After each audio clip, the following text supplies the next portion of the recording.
Entonces, el día de hoy vamos a comentar los artículos constitucionales que regulan la seguridad social. Uno de los principales fundamentos es el artículo 1. El artículo 1 de nuestra Carta Magna implica que todo individuo gozará de los derechos humanos en materia de seguridad social. ¿Cuáles son los derechos humanos que tenemos nosotros en materia de seguridad social? Bueno, pues ya lo expresamos en un video anterior y ya en el video anterior ahí se explica cuáles son esos derechos humanos que tenemos en materia de seguridad social. Entonces nuestra Constitución dice que todos vamos a gozar y vamos a tener en nuestras manos el derecho a la seguridad social. ¿Sale? Ese derecho no puede eliminarse, ni restringirse, ni suspenderse. En la práctica, desafortunadamente en México, los derechos en la seguridad social, si no eres trabajador o trabajadora, sí se suspenden y se restringen, ¿eh? Eso es lo malo, eso está en contra de este artículo primero de la Constitución. ¿Sí?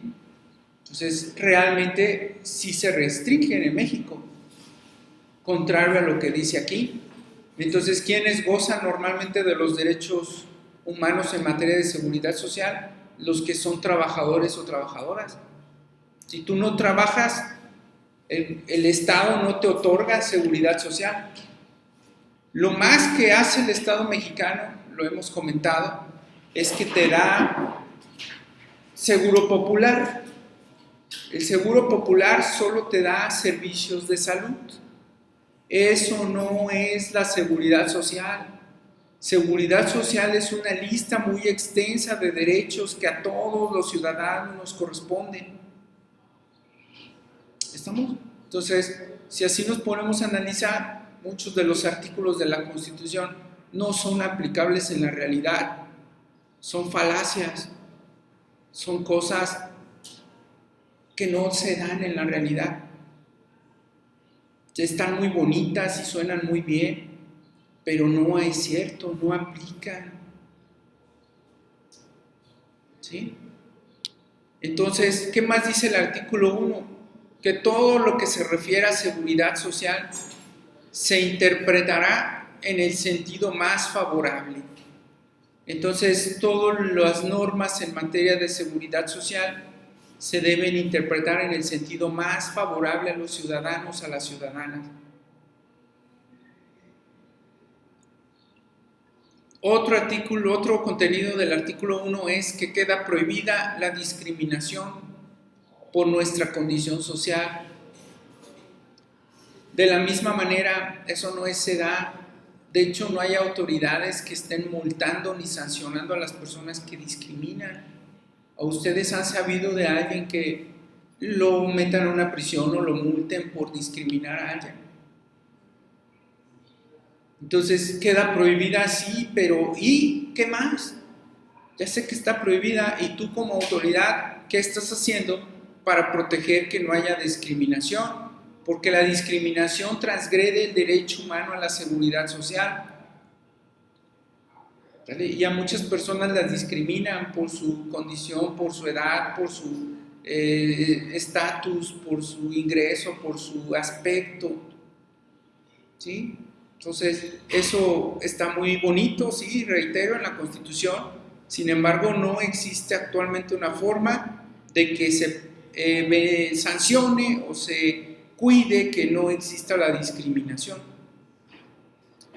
Pasamos al artículo 2. El artículo 2 nos dice que los pueblos indígenas conservarán sus instituciones sociales. Entonces, actualmente en México a los indígenas se les permite que tengan sus propios sistemas de seguridad social, sus propias instituciones en materia de seguridad social. ¿Sí? No se les prohíbe que tengan algún sistema para ayudar. ¿Se acuerdan que hablamos en un video anterior sobre mutualismo, ¿verdad? Sobre asistencia social. Entonces los indígenas pueden tener sus instituciones que apoyen a la seguridad social de ellos. Entonces, así que en México se reconoce a los grupos étnicos como parte de la sociedad mexicana. Están integrados y aparte pues, no se pueden discriminar, como lo dice el artículo anterior. Entonces los debemos respetar su forma de organización social, sus instituciones sociales, y ya que forman parte de nuestra sociedad mexicana. ¿De acuerdo? Por otra parte, el artículo 3 nos habla de la democracia. La democracia es un término que comúnmente nosotros escuchamos cuando van a hacer las elecciones. Y la democracia nosotros la confundimos con el derecho a votar. El derecho a votar no es democracia. El elegir a nuestros gobernantes no es democracia. ¿Sí? A lo mejor teóricamente, pero constitucionalmente en México, democracia es una estructura jurídica, un régimen político, ¿sí? Pero no solo eso, es un sistema de vida, la democracia, que se funda en un constante mejoramiento social. Entonces, si nosotros mejoramos socialmente, hay seguridad social, si no, no la hay. Entonces, ¿qué implica democracia? Un mejoramiento social. Si no mejoramos socialmente, no hay seguridad social ni democracia. Entonces, si ustedes no tienen derecho a una vivienda, derecho a vestido, derecho a alimento, no tienen todos esos beneficios, a una educación, a ingresos, a seguro de desempleo, si ustedes no tienen actualmente ese beneficio, no hay democracia en México. ¿De acuerdo? No hay democracia. Y no lo deben confundir con el derecho a votar o a elegir a los representantes. Eso no solo es democracia. Democracia es que todos tengamos seguridad social. Esa es la real democracia. Que existan instituciones que nos otorguen la seguridad social, ya que es un derecho humano. ¿Sale? Si no tenemos un desarrollo cultural, pues tampoco va a haber democracia. Los políticos no dicen la verdad, nos engañan. Te dicen, ve a votar por mí. Eso no es democracia. De hecho, en sus orígenes, democracia significaba el poder en las manos del pueblo. ¿Actualmente sienten ustedes un poder? Yo no siento ningún poder. Yo no tengo en mis manos ningún poder. Un político puede estar haciendo algo y yo no tengo poder de hacer nada. ¿Qué dicen? ¿Me puedo expresar? ¿Y mi expresión de qué sirve? ¿Está cambiando las cosas? No. Ya no es cierto. El pueblo no tiene poder. El poder se lo transferimos a los gobernantes cuando nosotros decidimos formular un pacto federal y creamos la Constitución. Y dicen creamos, pues entre comillas, porque díganme, ¿ustedes les pidieron la opinión para crear la Constitución? ¿Saben que fue un grupo selecto de la alta sociedad quienes crearon la Constitución en Querétaro? No fue el pueblo. Son unos fulanos que por sus intereses políticos se reunieron en Querétaro y decidieron crear una Constitución. Y hablaron por nosotros, pero nosotros ni nos dieron la opción, ni en aquel tiempo a nadie le dieron la opción de designar los representantes del constituyente en Querétaro. Apenas cuando se creó la Constitución de la Ciudad de México, ahí sí fue un proceso un poquito mejor, ya que ahí sí convocaron a la sociedad para que formara parte del constituyente. No sé si por ahí en las noticias ustedes siguieron cómo se constituyó la nueva Constitución de la Ciudad de México, el nuevo constituyente, ¿no? Invitaron a miembros de la sociedad reconocidos para que formularan el constituyente. En la del 17, ¿no? En la Constitución de 1917, ellos se autodesignaron los constituyentes. Se reunieron en Querétaro y crearon un documento y dijeron que era en nombre del pueblo. Eso no es cierto. No fue en nombre del pueblo. fue en nombre de sus intereses particulares. ¿De acuerdo? Entonces, es cuestionable la democracia en nuestro país. No existe, en mi opinión personal, no existe democracia. Si no hay un mejoramiento en nuestras condiciones sociales, aunque votemos, discúlpenme, pero no hay democracia. La educación, una de las partes de la seguridad social es que todos tengamos educación. Y dice el artículo 3, debe ser laica, obligatoria y gratuita. Ahí en el artículo especifica hasta qué nivel debe ser gratuito, ¿no? Aunque el gobierno está dando hasta nivel doctorados de manera gratuita, entre comillas, porque cobran una inscripción, ¿verdad? O cobran cuotas, siguen cobrando las cuotas en las universidades públicas o en las escuelas públicas. Entonces, esa parte está en nuestra Constitución, pero igual no se abarca toda la población, por eso es que existen las escuelas privadas. Y las escuelas privadas, pues yo pago por mi educación. ¿Qué es lo que hace el gobierno? Les otorga beneficios fiscales o tratamiento fiscal en beneficio diferente a los demás, en beneficio de las escuelas. Es decir, no trata fiscalmente igual a una empresa que a una escuela. Las escuelas pagan impuestos, sí pagan impuestos, pero no pagan igual como si fuera un negocio, una escuela, una empresa, perdón. El artículo 4 nos dice, por eso existe el seguro popular, no nos lo dan de a gratis, está en la Constitución. Dice que todos tenemos el derecho a la salud. ¿Sale? Entonces se fija en la Constitución como que nos va diciendo todo lo que tenemos derecho y se fijan muchas de las cosas no las tenemos. La salud, todavía hay personas que no tienen acceso a la salud. En nuestro país no todos tenemos acceso a la salud y la Constitución sí tutela esa protección a la salud.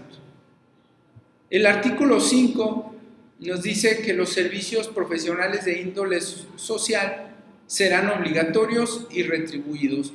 Cuando ustedes hagan un servicio profesional, un servicio social profesional, se supone que les tienen que pagar. En la mayoría de las instituciones no les pagan por el servicio social. Eso también transgrede la Constitución. Todo lo que transgreda nuestra Carta Magna, pues lo vamos a tramitar vía amparo indirecto. ¿Dicho? Entonces, no me están pagando en mi servicio social, vía amparo indirecto. Es muy probable que como consecuencia me quiten del servicio, ¿verdad? Por eso luego a veces no lo hacen, pero yo tengo derecho a los medios de defensa. En muchas ocasiones los ciudadanos nos detenemos en los medios de defensa por el miedo a las represalias, por las consecuencias negativas que nos pudieran ocurrir. ¿A quién le corresponde todo lo que estamos hablando de materia de seguridad social? Bueno, pues todo le corresponde al Estado. El Estado es el responsable de la seguridad social en México. El Estado es el responsable del desarrollo social, del crecimiento económico, del empleo, de mejores ingresos, de la libertad, de la dignidad, del mejoramiento y protección de las clases sociales. Entonces, ¿a quién le corresponde todo? Al Estado, así lo marca la Constitución. Nosotros pues, podremos apoyar, podremos hacer cosas, pero el obligado en materia de seguridad social siempre es y lo será el Estado. Él impondrá las reglas, las normas, para que se apliquen todas las disposiciones que estamos comentando.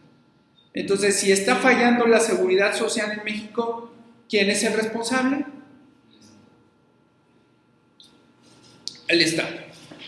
¿Sale? Incluso el 26 nos dice también, miren, organizará, ¿sí?, la democracia.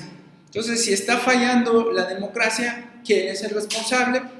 El Estado.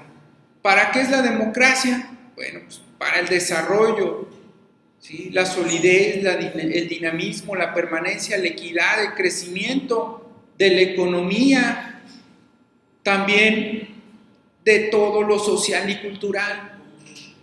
Entonces el Estado tiene que organizar, planear todo lo necesario para lo social, en este caso para la seguridad social.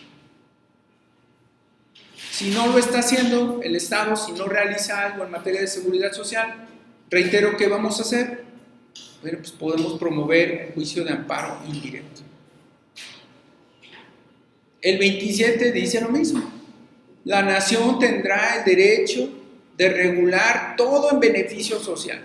Entonces, todas las leyes que vaya a crear el gobierno, cualquier ley o disposición que se trate, debe ser en beneficio social. No puede ser en otro beneficio diferente más que en el social, ¿de acuerdo? Los recursos naturales los tiene que aprovechar, en el artículo 27 nos los dice, lo tiene que aprovechar la nación de una manera correcta en beneficio social. Los recursos naturales el gobierno los debe estar repartiendo de manera equitativa, ¿sí? En beneficio de la sociedad. Debe cuidar el Estado todos los elementos naturales. El Estado debe lograr un desarrollo equilibrado del país y sobre todo el mejoramiento de condiciones de vida en el ámbito rural y en el ámbito urbano. Debemos tener cada día mejores condiciones de vida. Eso implica mejor seguridad social.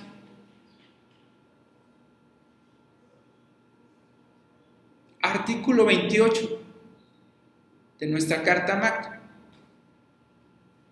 Se castigará el acaparamiento, concentración en una o pocas manos de artículos de consumo, con el fin del alza de precios y obligar a pagar precios exagerados. Entonces, está prohibido en México que exista un acaparamiento de productos para alterar los precios de los mismos. ¿Sale? ¿Por qué? Porque perjudican a algunas clases sociales. Y como el gobierno protege a todas las clases sociales, entonces tiene que velar el gobierno porque no se afecten a esas clases. ¿Cómo pueden afectar a una clase social? Pues incrementándole el costo de las canastas básicas. Canasta básica, leche, pan, huevo, tortillas. Entonces el gobierno siempre está cuidando que no se afecten a las clases sociales con alzas desmedidas en los precios, ya que eso afecta su seguridad social. La seguridad social implica también, reitero, alimentación para las personas. Seguridad social lo confundimos con salud, eso no es seguridad social.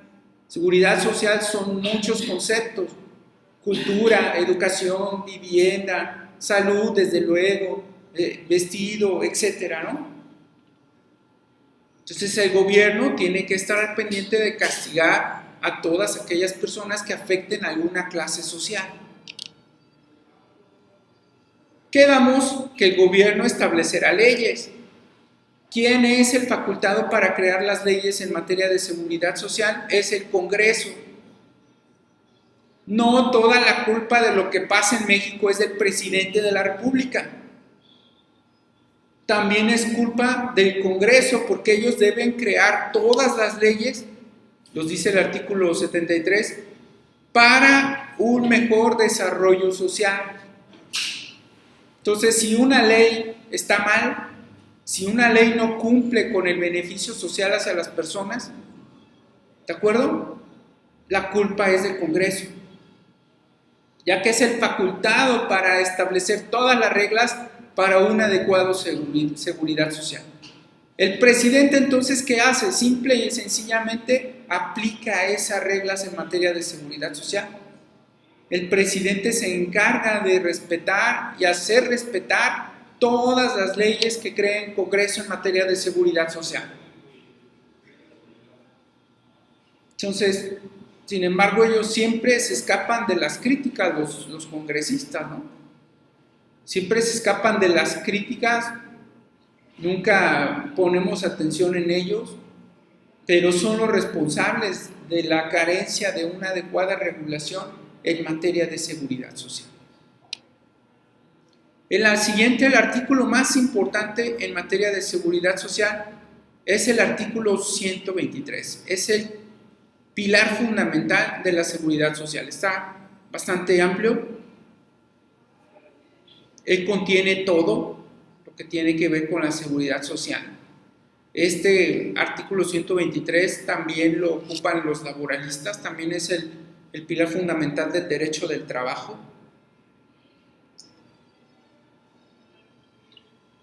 Entonces, en materia de seguridad social, ¿qué nos dicen? Que todos tenemos derecho al trabajo. Es decir, todos deberíamos de estar trabajando. Ese trabajo debe ser digno y socialmente útil. El gobierno es el encargado de que existan empleos. El presidente de nuestro país aparece en los noticiarios y dice, es que creamos más empleos, y lo promociona como si fuera un logro. No es un logro, es su obligación. Es diferente un logro. Un logro es cuando haces más de lo que te corresponde. Eso sí es un logro. O más de lo que tenías pensado, más de lo que tenías planeado, ¿no? Pero que haya empleos y incrementar los empleos es su obligación, constitucionalmente está establecido, ¿no? Debe promover la creación de empleos. El empleo es parte de la seguridad social. Si todos tenemos empleo, entonces existe una adecuada seguridad social en México. El salario mínimo nos debe alcanzar para todo lo que necesitemos en materia de seguridad social. Aquí lo dice, en el orden social, todo lo que ocupamos en materia de seguridad social nos debe alcanzar, debe ser suficiente. Es decir, me debe alcanzar el salario mínimo para vivienda, cultura, educación, vestido, ¿sí? Para todo, para salud, seguro de desempleo, seguro de vejez, me debe alcanzar para todos los seguros. ¿Sale? Lo dice la Constitución, no lo digo yo. Nuevamente, reiteramos, la Constitución es una falacia, es una mentira. No es real, no es algo real la Constitución. Lo que se desprende ahí es como si estuviéramos leyendo una historia fantástica, una novela. Desafortunadamente, como gobierno a veces critican a otros países. Yo creo que con nosotros mismos tenemos más que suficiente para criticarnos y hacernos pedazos, ¿no? El 123 nos dice que es de utilidad pública la ley del Seguro Social. ¿Qué quiere decir?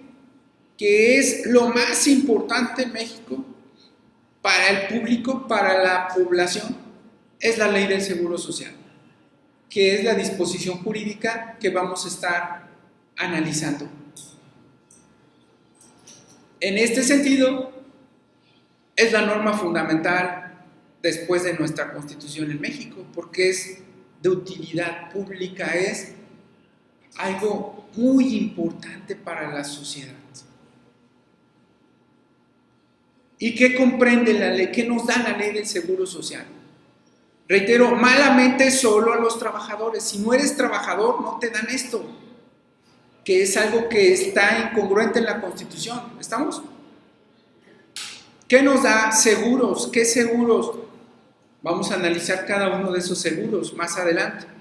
Invalidez, vejez, de vida, cesación involuntaria del trabajo, eso se le llama desempleo. Entonces la ley del Seguro Social también regula el desempleo. En la realidad no existe el seguro de desempleo. Regula todo lo que puede beneficiarte en materia de enfermedades, un accidente, guarderías, protección y bienestar de los trabajadores. Fíjense, ahí mismo lo limita la Constitución, dice de los trabajadores, campesinos no asalariados, dice otros sectores sociales, pero no especifica cuáles son esos otros sectores sociales. Entonces, al decir sectores sociales, pues tiene que proteger la ley del Seguro Social a todos, no nada más a los trabajadores. Sin embargo, en la práctica, si tú no eres trabajador, no te atienden en el Seguro Social.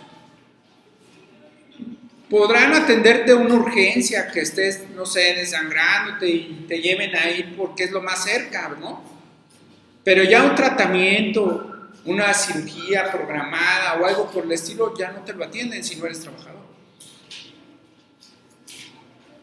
Entonces, tenemos seguridad social en México a medias, ¿no? ¿Sí? No la tenemos como lo marca la Constitución. A fin de cuentas, como todo, mucho de lo hecho en México, desafortunadamente, no está bien hecho. Y digo, hacemos cosas muy buenas, somos muy buenos, pero en otras cosas somos mal hechos, ¿no? Y en esa parte el gobierno se ha encargado de tener muy mal hecha toda la seguridad social en México. ¿Quién otorga esa seguridad social? El Instituto Mexicano del Seguro Social. Es el encargado de todos esos seguros, que vamos a analizarlo cada uno de ellos, su problemática. Reitero, hasta aquí, ¿qué pasa si el gobierno no me da nada de lo que dice en la Constitución?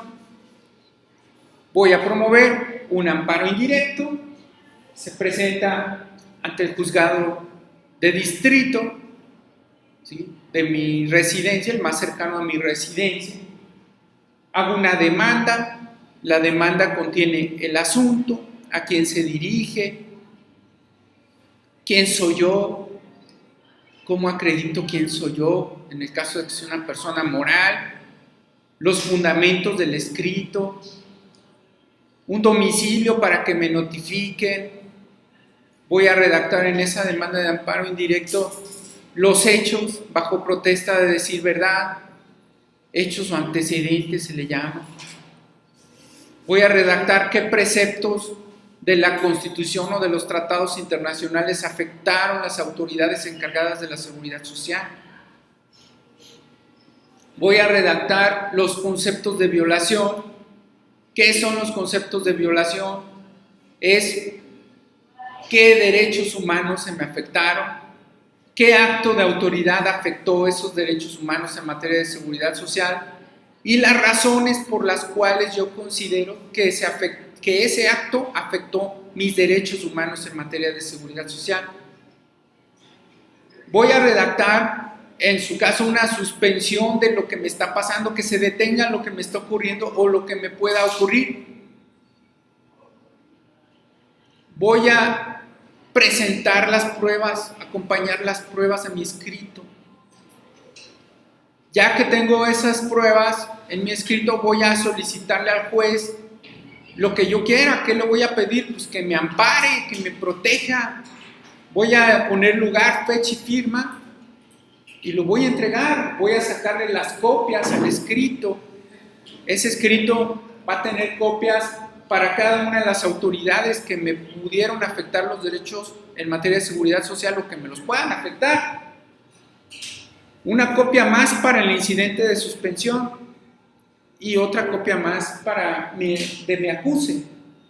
Ya que presento mi demanda de amparo indirecto, la demanda la revisa el secretario del juzgado y revisa que cumplan los requisitos. Si no cumple los requisitos, me van a requerir para que la complete. Si no la completo, pues me van a desestimar mi demanda. Si está completa y me la admiten, se solicita, se fija una fecha de una audiencia constitucional y se solicita a las autoridades dos informes, uno denominado informe previo y otro denominado informe con justificación. El informe previo es para el incidente de suspensión, el informe justificado es la demanda para la demanda de amparo. Lo primero que se tramita es el incidente de suspensión, es lo primerito que se resuelve. Ya que la autoridad rinde su informe, se celebra una audiencia incidental. Antes de la audiencia incidental me pueden dar una suspensión provisional, una suspensión provisional mientras se resuelve el incidente. Ya que se celebra la audiencia, se emite la resolución donde se me concede la suspensión definitiva o se me revoca la suspensión provisional. Ya ahí acaba lo de la suspensión, sigue la demanda de amparo. Después del informe justificado, la autoridad lo rinde Y en algunos casos puedo ampliar mi demanda de amparo. ¿Cuándo puedo ampliar mi demanda de amparo? Cuando, derivado del informe, yo detecte que la autoridad promovió, presentó mayores cuestiones a las planteadas en un inicio. Entonces yo voy a ampliar mi demanda, la autoridad amplía su informe. Con posterioridad se celebra una audiencia constitucional en el amparo, donde se desahogan las pruebas y se presentan los alegatos. Después de la audiencia constitucional se emite la resolución. Si no me favorece la resolución, yo puedo presentar un recurso. Ese recurso lo conoce otra instancia, que es el tribunal colegiado, se llama recurso de revisión. En amparo, ¿sale? El colegiado recibe la demanda, informa a las partes que tiene una demanda, las partes pueden presentar sus alegatos, los magistrados del colegiado celebran una audiencia entre ellos para resolver el asunto, lo resuelven y entonces deciden en definitiva si fue correcto o no fue correcto la sentencia que se dictó en el amparo indirecto. Ya no hay más instancias, lo único que me queda es una aclaración de sentencia o una queja por incumplimiento a la sentencia. Es lo único que me queda. Pero ¿es esto posible de verdad? O sea, en un plano real, sí es posible. Algunas veces se ganan las demandas de amparo indirecto en materia de seguridad social, pero solo cuando se trata de pensiones. Es lo que normalmente yo he visto en la práctica. Hay amparos porque les niegan una pensión o porque se las cancelan una pensión por vejez, por viudez, y sí las llegan a ganar. ¿De acuerdo? Normalmente en pensiones sí, pero por ejemplo, yo no he visto ninguna demanda donde le reclames al gobierno que te dé alimento, ¿sí? O trabajo, ¿sí? No las he visto. Constitucionalmente deben ser procedentes y las debemos de ganar, pero nadie las presenta, ¿estamos? Nadie promueve una demanda por no tener empleo, ni una demanda por no tener que comer, que debiera ser y debe ser. Esa es otra parte, los abogados también debemos tener acciones sociales y a veces llevarles demandas a personas que no tienen recursos, sin cobrarles. ¿Sí? Eso sería parte de nuestra aportación a la seguridad social. ¿Estamos? Entonces, cuando pueda, alguien que no tenga dinero, como parte de lo social, deberíamos no cobrarle a las personas. ¿Sí? Porque pues hay personas que ni saben de todo esto y aunque supieran no tienen recursos para pagarnos, ¿no? Nuestros honorarios por tramitar un amparo indirecto. Entonces ya esa es parte tuya como abogado, como abogada, promover tus servicios de orden social para aquellas personas que no tengan cómo pagar tus honorarios. Otra parte de la seguridad social otorga el ISSSTE. El ISSSTE lo brinda solamente a los trabajadores de los poderes del Distrito Federal, ahora Ciudad de México, ¿sí? Y cubre los mismos seguros que en materia del IMSS, solo que se brinda a los trabajadores de la Federación, a veces por convenios a municipios y a estados, pero normalmente el ISSSTE es para trabajadores de la Federación. ¿Qué cubre? Accidentes, enfermedades, maternidad, jubilación, invalidez, vejez, todo tipo de accidentes de trabajo o fuera del trabajo, ¿sí? Todo lo que tiene que ver con las mujeres en un embarazo, la lactancia, también asistencia médica, medicinas, tiene centros vacacionales, tiene habitaciones baratas en arrendamiento o en venta, entonces también otorga los beneficios de vivienda.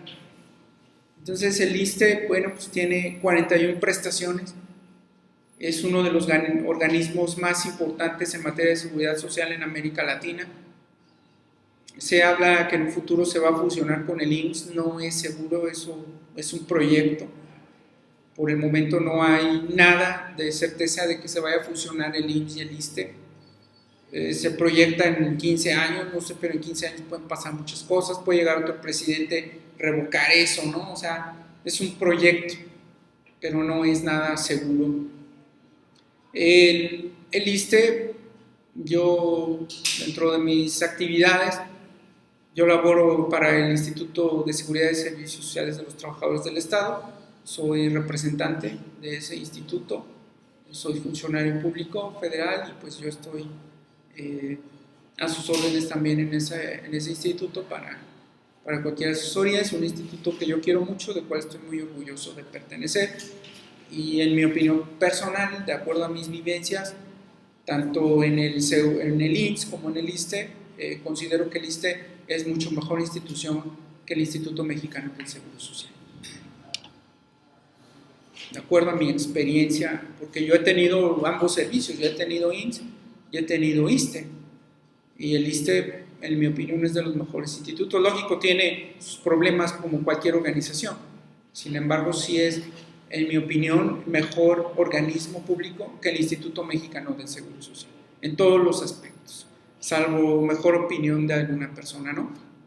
Entonces, por otro lado, el 123 nos dice que también se le va a dar seguridad social al Ministerio Público, a los trabajadores del Distrito Federal, ahora Ciudad de México, a todos los trabajadores de los municipios. Sin embargo, hay muchos trabajadores que no tienen seguridad social, Quedamos que a todos los trabajadores se les daba seguridad social, ¿cierto? Bueno, pues en la práctica hay muchos trabajadores que me han pedido asesoría, me dicen, yo trabajo para tal lugar y no me dan seguridad social. De hecho, por ejemplo, hay municipios que tienen trabajadores y no les dan seguridad social. Hay municipios que no pagan seguridad social. ¿Sí? O sea, estamos muy precarios en ese aspecto. Entonces, todos los trabajadores, sean del gobierno, sean particulares, lo deben tener. En la realidad, muchas personas no tienen ninguna seguridad social.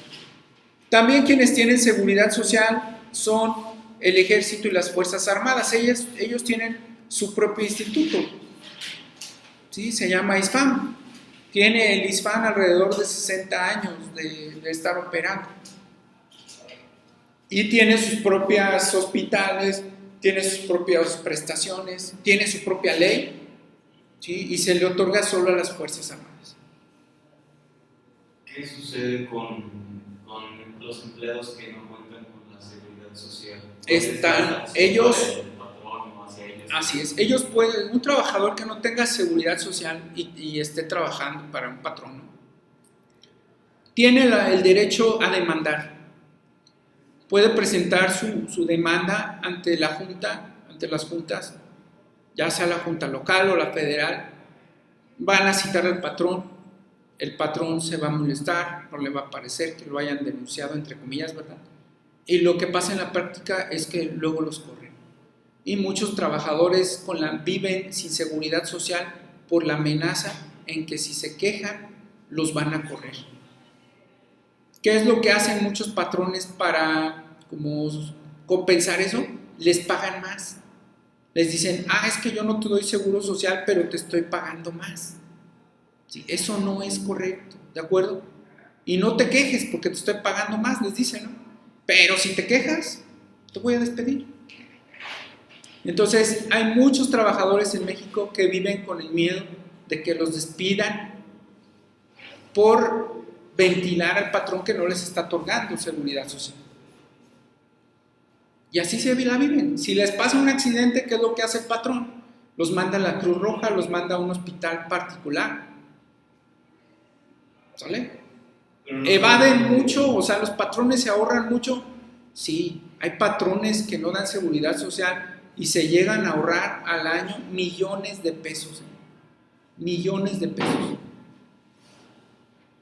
Pero también les quitan su derecho a todo lo demás. A todo, les quitan derecho a todo. A todo lo que vimos, ¿sí? Vivienda, alimento, vestido, seguro de enfermedad, de invalidez, a todo les quitan, ¿no? Por no darles la seguridad social. Y los patrones se ahorran grandes cantidades de dinero. Pero sí hay una manera de proteger al trabajador, ¿no? Para que no lo despidan. Sí, de acuérdate que la mayoría de los trabajadores somos de confianza. Entonces un trabajador de confianza es fácil despedir. En esos centros de trabajo, los de base, normalmente no hay trabajadores de base, que son los más difíciles de correr. Entonces sí es sencillo despedirlos, ¿no? pueden ganar la demanda, una indemnización, lo que tú quieras, pero pues pierden de entrada su trabajo y pueden pasar años, así como está el empleo en México, pueden pasar años en lo que encuentran otro. Entonces mejor se aguantan, desafortunadamente, ¿no? ¿Sale? También los trabajadores de confianza tendrán la seguridad social, también tienen ese derecho. Los trabajadores de confianza tienen medio estabilidad en el empleo, ellos nada más les pierden la confianza y ya los pueden despedir los patrones. Sin embargo, pues sí tienen su derecho a la seguridad social. En conclusión, la seguridad social no es algo que se pueda pactar o convenir, es una obligación de México brindarla, protegerla, ya que implica la subsistencia de nosotros y del Estado en consecuencia. La seguridad social deriva de nuestra Constitución, lo vimos, de los tratados internacionales. No puede restringirse, no puede suspenderse, ¿sí? Y sirve para dar solidez, calidad, ¿sí? Calidez a toda la sociedad. Entonces, con esto concluimos que la seguridad social es el derecho humano, en mi opinión, fundamental, más incluso por debajo a lo mejor de la vida, pero más que cualquier otro derecho humano. El derecho humano a la seguridad social es de los primordiales en México. ¿Sí? Además, desde luego, el derecho a la libertad, después de la libertad, después de la vida, yo creo que el derecho a la seguridad social está al mismo nivel, incluso que el derecho a la vida, que el derecho a la libertad, en todos sus ámbitos, ¿no? Y esa seguridad social para nosotros va a implicar que tengamos un mejor desarrollo, ¿no? Tanto social, psicológico, humano, etcétera, ¿no? ¿De acuerdo? Pues entonces hasta aquí la presentación. Muchísimas gracias por su atención y pues concluimos. Muchas gracias.